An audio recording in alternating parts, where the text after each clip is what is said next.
The following is an exclusive presentation of News Radio KMAN, your home for K-State athletics. This is Wildcat Insider with the voice of the Wildcats, Wyatt Thompson, and KMAN Sports Director, Mitch Fortner.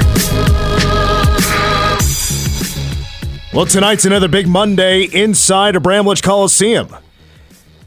Not as exciting as the one a few weeks ago, but it is West Virginia coming into town with a K-State alum as the head coach in Josh Eilert, who spent many years working with Bob Huggins, but now he has taken the reins and he brings in his Mountaineers that have only won 9 games so far this whole season. K-State coming off a win against BYU. I am Mitch Fortner with AJ Shaw across the glass. We're only with you for an hour as pregame coverage of the K-State men against West Virginia. We'll start at 5 o'clock and tip off just a few minutes after 6. The game, or the actual contest right here on K-Man. And also online at newsradiokman.com. Wyatt Thompson joins us here in just a few seconds from, he'll join us actually from Bramlage Coliseum over the phone as he's getting set for his broadcast again to start at 5 o'clock. Cats coming off the win over BYU 84-74. Plus, we will get to a MitchPom. That'll be later on this hour. MitchPom will predict the Cats and Mountaineers. We'll wrap up the show. We'll wrap up the only hour of the show today with a look at this week in the Big 12. There's another Big Monday contest in the Big 12, which tips off at 8 o'clock. There's a couple of marquee games as well, one tomorrow and one coming up on Saturday. And we'll ask also Wyatt here a little bit about his thoughts on the Big 12 race. And I personally have the feeling I think Houston has locked it up. Yeah, I would agree. I think they've had it. They just moved up to 1 today in the AP poll, and I think they have locked up the Big 12 for sure. Oh, UConn lost? I believe so. I yeah. didn't even realize that. My gosh, that's a big story to miss. How dare I miss UConn potentially losing a game? I mean, if Houston is number 1, I mean that would make plenty of sense now. I'm actually they beat Villanova on Saturday.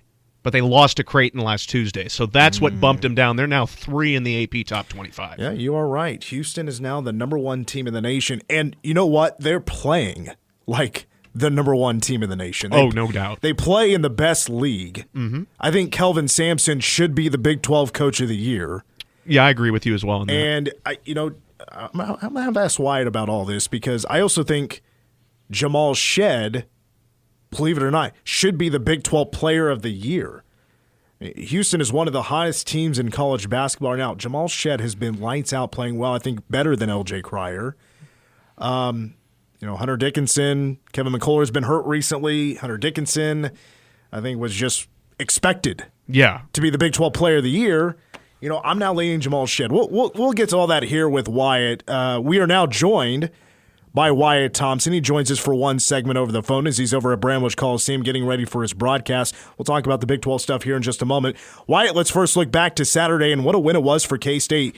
They get revenge over the Cougars in Bramlage as they beat BYU 84-74. 5 players in double figures for K-State. The most points the Cats score in a game since the Oral Roberts overtime contest, 88 back in November. Wyatt, I want to get your thoughts on what K-State did right to get it done on Saturday. Well, first of all, let's start with saying it was probably one of their most complete games of the season, I think. When you look at the box score, yeah, sure, they had 13 turnovers, just a little bit under their average. But they also had 20 assists on 27 made field goals, had 5 players scoring double figures. They shot 65%, 13 of 20 in the second half, and won the ball game by 10 against the top 25 ranked team.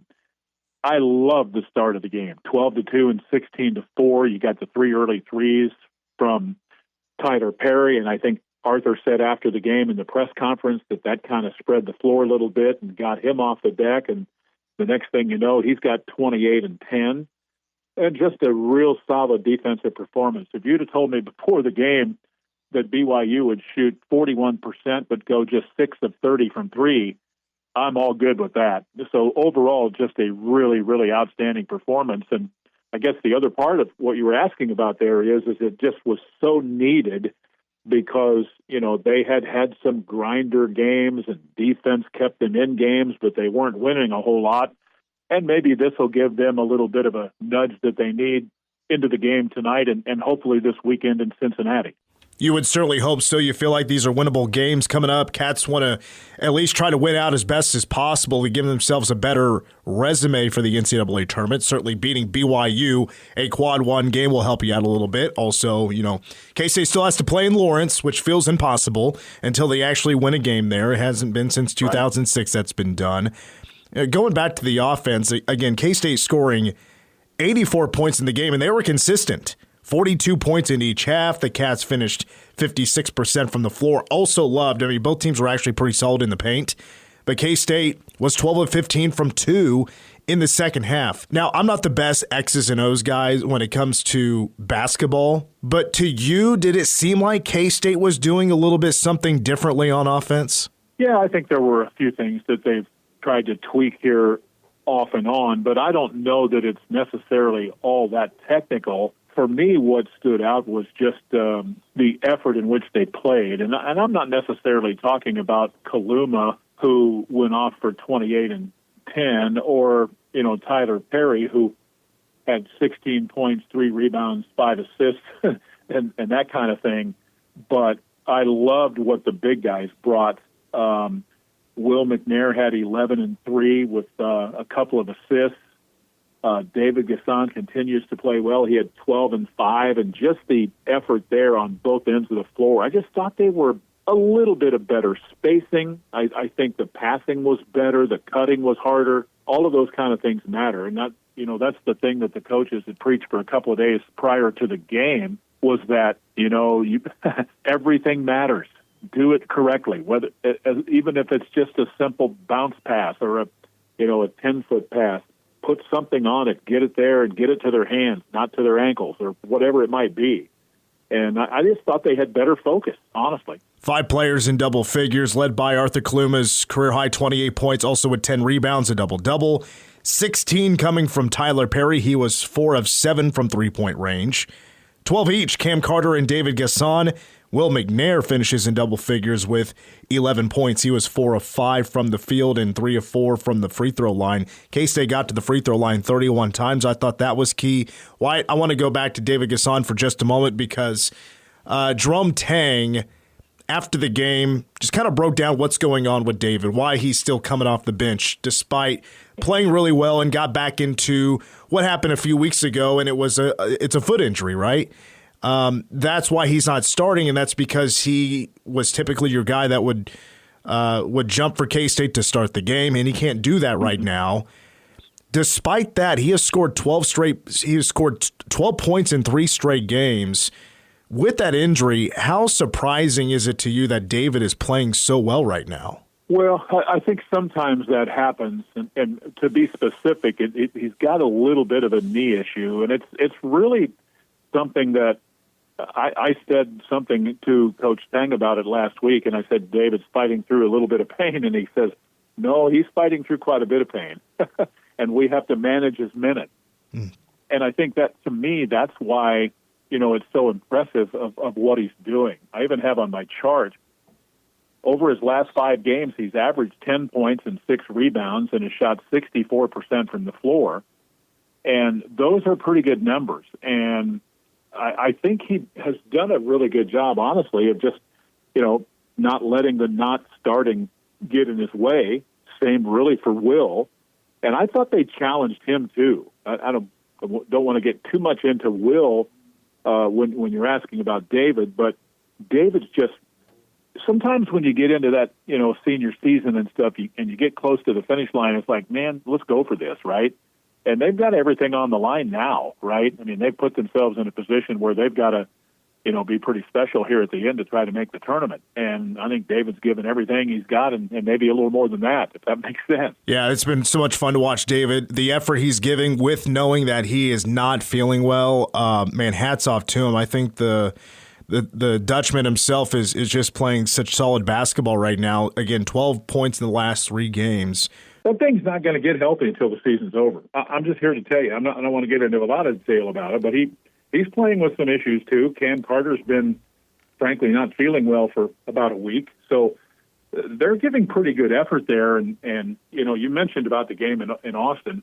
I know they played pretty poorly offensively, but I thought their defensive effort was enough to give them a chance to win. Now you're starting to play just a little bit better offensively, and you see what happens. You get a 10-point win against a good club. Yeah, it was at home, but you take that and move on and see if you can do it again tonight, and then hopefully go get one in Cincinnati. Wyatt, let's look at tonight. 6 o'clock tip-off, pregame coverage at 5 here on K-Man. That follows us up here on Wildcat Insider as you're up pregame with Stan Weber.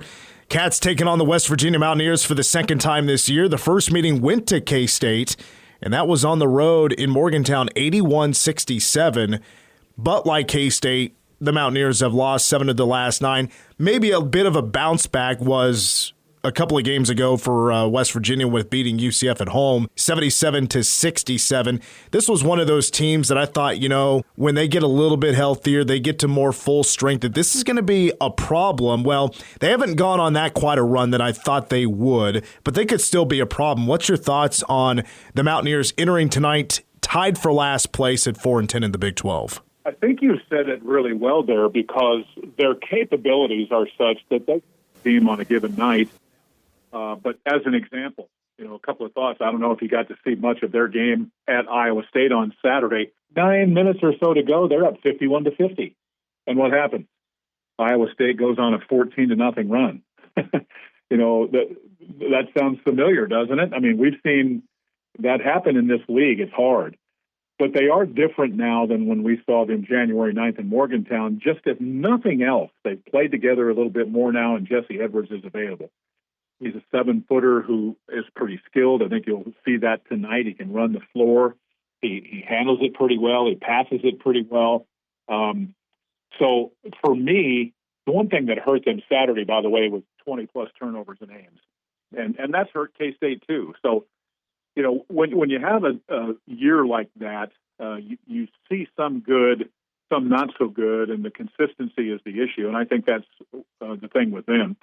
But if you catch them on a night where they're making shots and Raekwon's locked in, Raekwon Battle's a good player. We saw him last year in the tournament with Montana State. He played well against the Cats in Morgantown. You concern yourself with it. But K-State's the better team, but you got to go out there and perform and hopefully do it on both ends of the tonight, and then everything's fine. Yeah, and when it comes to the crowd, I mean, this could be a late arriving crowd. Again, it's a 6 o'clock tip-off, not the most convenient with people getting off work on a Monday and trying to get to Bramlage, especially with now the extra road construction. So if you can, allow yourself a little bit of extra time to get to Bramlage, especially if you're parking on the northeast side of Bramlage Coliseum. And again, tip-off at 6, pregame at 5. One more question, Wyatt, before we wrap it up, is we're winding down now here on the Big 12 slate. There's just a handful of games left for each team's, a couple of weeks left in the regular season before the Big 12 tournament rolls around. Obviously, K-State wants to avoid having to play in that first round. A win tonight could really help them climb the ladder a little bit, avoid that first day in the Big 12 tournament in Kansas City. But if you look at the top of the standings, I thought Houston pulled off a huge win over Baylor the other night. And that puts Houston now, they have a 1-game lead right now against Iowa State. Houston has Houston left in their regular season, has Cincinnati, Oklahoma, UCF, and then they will host Kansas, which that'll be, of course, a big one coming up on the 9th of March. But do you see Houston winning out? Do you see Houston becoming the outright Big 12 champions this year? I think they really have a great chance at it, to be honest with you. For those who don't know, they were at Waco Saturday, as you mentioned, and won a game in overtime. There are several factors of how impressed you need to be with that. First of all, they blew out to a 41-25 half. It played great. Next thing you know, it's a battle. Baylor came back, played really well early in the second, got the game into overtime. And what do great teams do? They win on the road, especially in tight, tough games, and Houston found a way. They've done it really all season long, and the probably the exception in the league play has been, what where they've been at Allen Fieldhouse, which is hard for everybody, and not much other than that. I mean, they've been way good. I think Jamal Shedd is probably going to be the player of the year in this league. They've got just a hugely experienced team that defends like crazy. They rebound like crazy. So I'm just going to jump out there and say I'll be surprised if they don't win it with that schedule, Randy. I'm glad you brought up Jamal Shead because you're right. With him being one now as one of the favorites for the Big 12 Player of the Year award, because thought at the beginning of the year that would just automatically go to Hunter Dickinson, but then Kevin McCullough was going off, and he's now been their best player, but now he's hurt. He's on the shelf. He may not be back for K-State's game in Lawrence.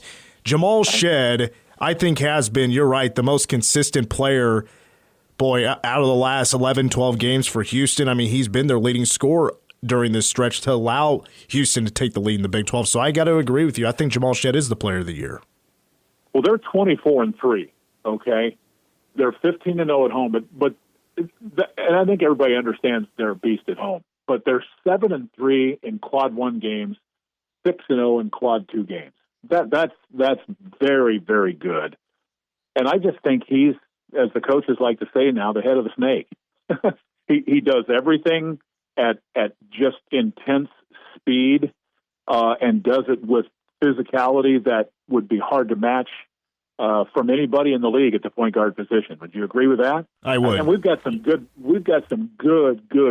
point guards in this league, whether it's Dwan Harris at Kansas or Taman Lipsey or whoever you want to say. But I think he's the best and has been the most consistent. And he's honestly, there have been a couple of games where the game's on the line and he needs to go get a couple of buckets to get them over the top, and he's done it. I really appreciate that about him. He's tough, really tough. Wyatt, with that, we will wrap it up. We'll see you in Bramlage Coliseum in a few minutes. Thank you for your time. Yes, sir. My pleasure. Good to be on with you. Big thanks to Wyatt Thompson, voice of the Cats here on Wildcat Insider. He'll, of course, have the call with Stan, tipping off at 6, pregame at 5 here on K-Man. We'll get MitchPom coming up later in this hour. We're out at 5 o'clock. When we come back, K-State women looking back at their loss yesterday against KU, and the Wildcats open up the home schedule with Holy Cross this past weekend. More Wildcat Insider. We are back. Wildcat Insider. It's our only hour of the show today. We're out in 30 minutes. Cats pregame for the men hosting West Virginia. At 5 o'clock, tip-off at 6. Mitch Fortner with A.J. Shaw. Just spoke with Wyatt Thompson. Now I want to transition to the women's basketball team for K-State. What started out to be a really solid week then turned into a bit of a downer with the loss Sunday to KU. First, with the West Virginia game on Saturday, I do want to repeat that was a huge win because West Virginia was kind of on fire at the time. I mean, playing really solid basketball. They were a super underrated team. They were just barely in the top 25. They should have been a top 15 team heading into that game, just with 3 losses on the year, top 4 of the Big 12. That game went to overtime, and it was kind of a back and forth. K-State was better in the second and fourth quarter. West Virginia was better in the first and third. You get Aoka Lee back if you're K-State, and she was darn near unstoppable in the second half. And she was the go-to. K-State made a major offensive change now that she was back, and that was maybe we cooled a little bit on the three-point shooting. Instead of jacking up a ton of threes, we have to get paint touches. Yoki took 17 shots. Second on the team was 10 with Serena Sundell. But the thing is, K-State only made 4 threes. They only took 7 in the game, which was by far a season low. Against KU, it was more of the same. It was more of, we got to get these paint touches. Yoki put up 21 shots. Unfortunately for K-State, just wasn't as efficient, where she only made 7 of those 21 attempts. Still had 11 rebounds. She had a 14.11 rebound day. And outside of her, 11 points from Taryn Sides. I wanted to see more Taryn Sides in the game. She did play 19 minutes, but it's like, ooh, she made her first 2 threes. Yeah. Maybe this is a direction you go. K-State shot 11, made 4, and 3 of them were from Terrence Sides. One of them was in the last 15 seconds where K-State was down 6 and absolutely needed a 3. So that really hurt that K-State couldn't get that win. They lose 58-55 to KU. Yeah, I mean, it was nice to see Terrence Sides finally play really well in conference play. She's been struggling a little bit ever since kind of the early start of the year where she was off to a really good start, but it was nice to see her step up big. And, it's nice to have Yoki back. I mean, you were talking about the West Virginia game.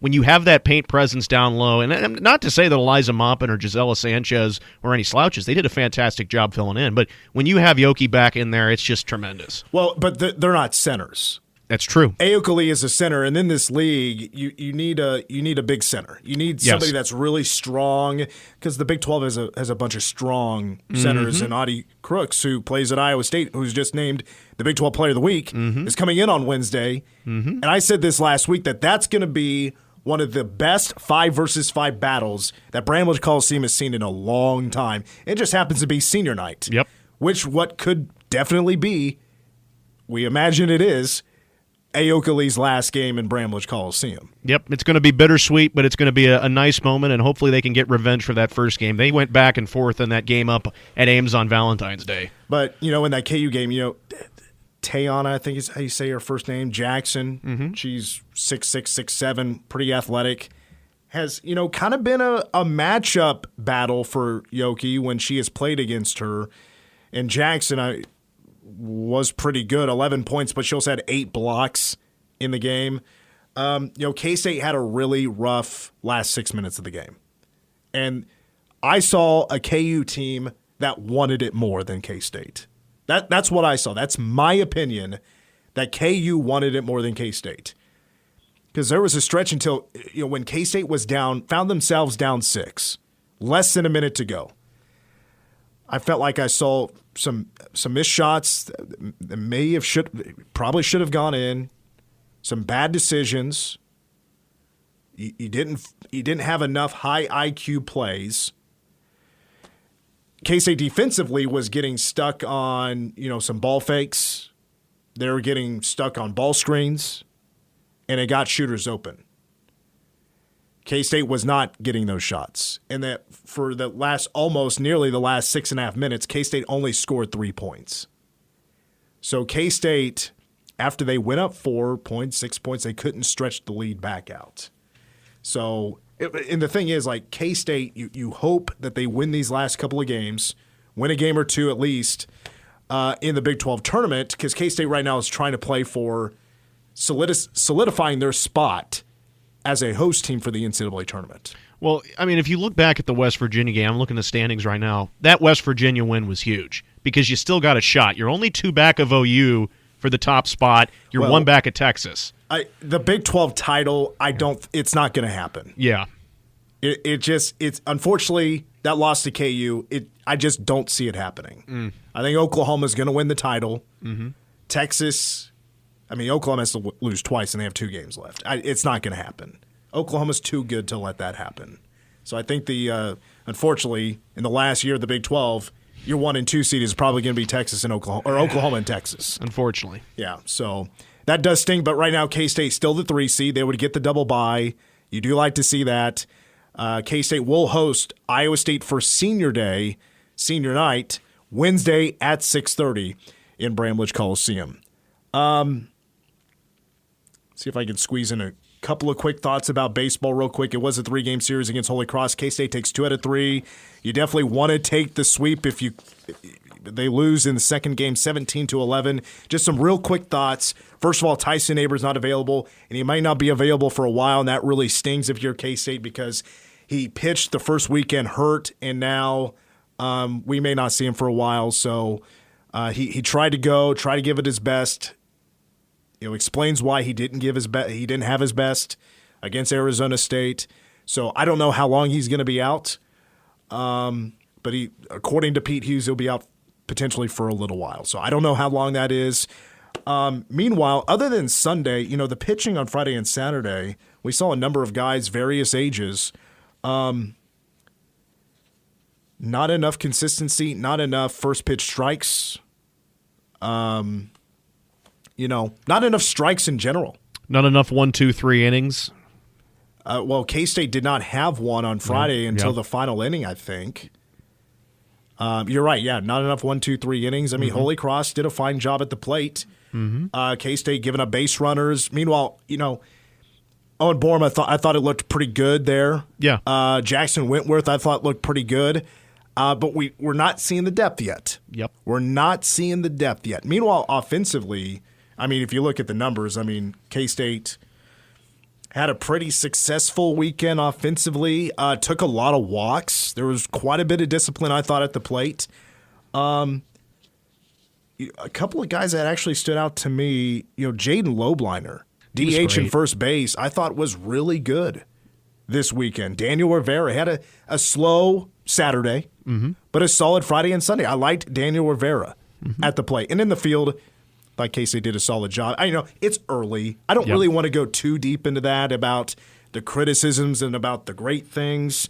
I think K-State is still a great team. Now it's just, it's about making the corrections. You got UMass Lowell coming in this weekend, Friday, Saturday, and Sunday. You want to see the pitching get better. I think that's where it absolutely starts. The pitching depth, the strike zone, K-State punching the strike zone, first pitch strikes. That's the one top change that needs to be seen as an improvement starting Friday against UMass Lowell. We'll take a break, and when we come back, it is MitchPom predicting tonight's game. Coming up next. Batter's up next. So you're telling me there's a chance Joe Lenardi now has K-State back in his next 4 out of the NCAA tournament. So Cats back on the bubble. It's still the wrong side of the bubble. K-State with 4 games left in the regular season, looking to go on a run to close out the regular season and head into Kansas City with a decent seed and not be in that first round, get at least that first round bye. Cats are 16-11, 6-8 in the Big 12. Meanwhile, West Virginia has 9 total wins on the season, 9-18 overall, 4-10 in the conference. 9-9 still feels potentially like a magic number for the Cats to finish in the Big 12 to have a solid shot at making the NCAA tournament. Both teams have lost 7 of the last 9. K-State coming off the 10-point win against BYU. Meanwhile, WVU, a loss at Iowa State on Saturday, 71-64. So they're playing back-to-back games in the Midwest Saturday and now today on Monday. First meeting went to K-State. That was all the way back on January 9th. Both teams' second game in the Big 12 slate. Cam Carter finished with a game-high 23 points. And K-State with a second-half surge of 17-5. And West Virginia tried many times to make it a game again. They got within 5 3 times. K-State able to stretch it back out every time to hold on to a double-digit lead and a win. Also, David Gasson with 17 points. Arthur Kaluma with 17 points. All around a strong win for the Cats all the way back in early January. Meanwhile, West Virginia winless on the road this season. They are 0-7. They're losing games by an average of 19 points on the road. Immediately stood out to MitchPom. That is not looking good for the Mountaineers. But I will say, WVU, I thought after that game against K-State, and then that waiver came through, the NCAA waiver, that allowed those sit-outs due to NCAA rule because they transferred the second time without graduating. That was lifted, and now they're able to play like Kirk Creesa and Jesse Edwards. West Virginia has actually only played with a full roster 5 games this year. They've dealt with that, of course, and then injuries. Now, Raekwon Battle missed the first 9 games of the year. Kirk Creesa missed the first 9 games due to the NCAA suspension. Kirk Creesa missed the first 9 games due to an NCAA suspicion for violation of rules at Arizona. Noah Farrakhan missed the first 9 games due to the transfer rule. Jesse Edwards actually had a fractured wrist in the UMass game, so he sat out a long period of time. Looking at West Virginia now as a team with a full roster, still not doing a solid job, really. I mean, I think they're the worst offense in the Big 12. They turn it over a little bit too much. Don't really get to the free throw line. They don't score well inside, and they don't rebound that well. And K-State has struggled lately with keeping teams off the offensive glass. I mean, BYU, the Cougars had 19. Cougars took 20 more shots than K-State in the second half, but what really worked for K-State was a little bit of luck on their side with those putback jump shots or a ton of bricks for BYU. Meanwhile, for the West Virginia defense, they're also towards the bottom of the Big 12. They're giving up 79 points a game, which is the worst in conference play. but they don't foul a whole lot, which is good for them. They do a decent job of guarding the three-point line. They're about middle of the pack there in the conference. But basically everywhere else defensively for West Virginia, they're almost dead last in the conference. They are struggling on both sides of the basketball. Now, when it comes to players, we know everybody because we saw them earlier this year, other than Jesse Edwards, the 6'11" forward who's averaging right now 15 points, 8 rebounds per game. But with his return, West Virginia is still 6-12 with him in the starting lineup. He can block shots. He's really good at that. What I hope for K-State today defensively is get him into a bad pattern of turnovers. He can at times, Jesse Edwards, turn it over too much and get in a slump. And that adds to his slump offensively, not scoring the basketball, missing shots, maybe not playing good defense. He can kind of spiral sometimes. So I think if K-State can do a really solid job against him on both sides of the floor, that's going to really pay off for the Cats. Now, I brought this back for the BYU game, and it turned things around for MitchPom. MitchPom with the correct prediction this past Thursday, so let's try it again. Famous alumni for West Virginia, which I don't typically do for Big 12 teams. Right, I brought it back, and it worked in the last MitchPom. Steve Harvey is a famous alumni for West Virginia. He might be the most famous guy for West Virginia. TV host, Family Feud, Miss Universe. Back in the day, the Steve Harvey morning show. Actually, I think he's still doing that, but he also had the Steve Harvey Show, which was a sitcom, right? I believe it was called the Steve Harvey Show. And then Judge Steve Harvey, which is a new show, and I haven't watched it yet, but apparently people like it. Steve Harvey is the man. He is famous alumni number 1. Number 2 is Billy Mays. Hi, Billy Mays here, selling you this very odd TV product that you only see in these weird infomercials. Billy Mays actually passed away a number of years ago, but he is responsible for you maybe buying things like OxyClean, Orange Glow, Kaboom, Febreze. A lot of these products that showed up on the Home Shopping Network or these infomercials, he was the face of a lot of these products. And then finally, famous alumni number 3 for West Virginia. I got to say, this guy is on top right now, and that is Pat McAfee. When it comes to sports and sports talk, nobody really is on top more right now than Pat McAfee, not just because of his own show, but of College Game Day. He is now back with the WWE as one of the voices of Monday Night Raw. He's at every pay-per-view. He's doing a ton right now. So Pat McAfee is more famous now than he was ever as an athlete. So I got to throw in Pat McAfee, the former punter for the West Virginia football team. All right, let's get to some keys to the game. What I think is actually really important, and this has been a key for a lot of games recently, and that is winning the three-point line, because K-State is winning games when they're the better team at the three-point line. Against West Virginia, K-State was efficient, 7 of 15. What really helped was Tyler Perry hitting 4 three-pointers. But K-State finished 46.7%. Meanwhile, nobody was shooting more threes than BYU. Nobody. The Cougars shot 31 on Saturday, which is like a season average. That is an average day for BYU, and they only hit 6. They were 2 of 15 in the second half, 4 for 16 in the second half. BYU shooting 19.4% from 3 is a horrible day for the Cougars. I could hear the fans behind me complaining about the missed shots, of course, complaining about the fouls and stuff, and there's kind of a when it comes to referees for that game. You had Kelly Self, Rick Crawford, and Amy Bonner. Those are 3 referees that are not popular at all. Kind of played in K-State's favor. They were the home team. And by the way, BYU was also just breaking threes all over the place. Need a little bit of luck sometimes. That you'll certainly take if you're K-State, and you want that to happen again against West Virginia. And I bring it up because even though the Mountaineers aren't the best three-point shooting team, they have been actually pretty good recently. In the last 3 games, they've made 25 of their 57 three-pointers. So they've been taking more threes, and they've been hitting them. So they could get hot, and they do have three-point shooters. So that's something to keep in mind. They got hot in Ames. That was why they led with less than 10 minutes to go. It took a Iowa State hot run of like 17-0 for them to build their lead. What also really hurt West Virginia, other than that run for Iowa State, was they had too many turnovers. And I hope K-State can really get West Virginia uncomfortable with their good defense and force some turnovers. The other key, I think, is a really simple one, and that is for K-State to be motivated because they know they still have a chance. And we saw that motivation shine against BYU.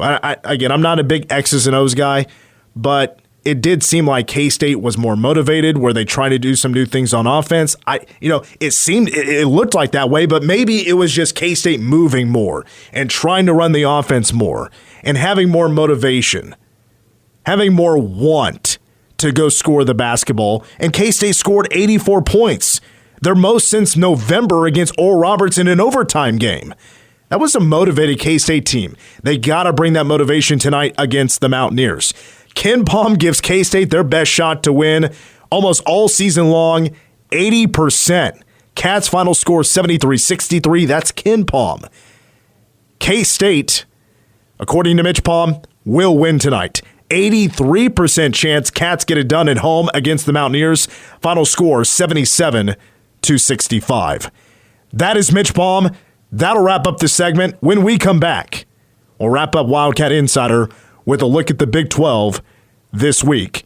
K-State's not the only Big Monday contest in the Big 12 tonight. You'll hear more about that when we come back on Wildcat Insider on News Radio KMAN. It's final segment of Wildcat Insider on News Radio KMAN. Mitch Fortner with AJ Shaw.